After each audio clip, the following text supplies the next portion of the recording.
Integrala hau integratzeko zatikako metodoa erabiliko dugu. Horretarako, lehenik isari u deituko diogu. Eta du, d isa izango da. Ondoren, dv e berrisa, d isa izango da. Eta v e berrisa. Ondoren, formula erabiliz,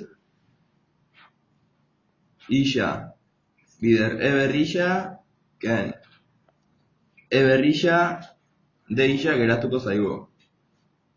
Eta hemendik, zuzenen aterako dugu integrala.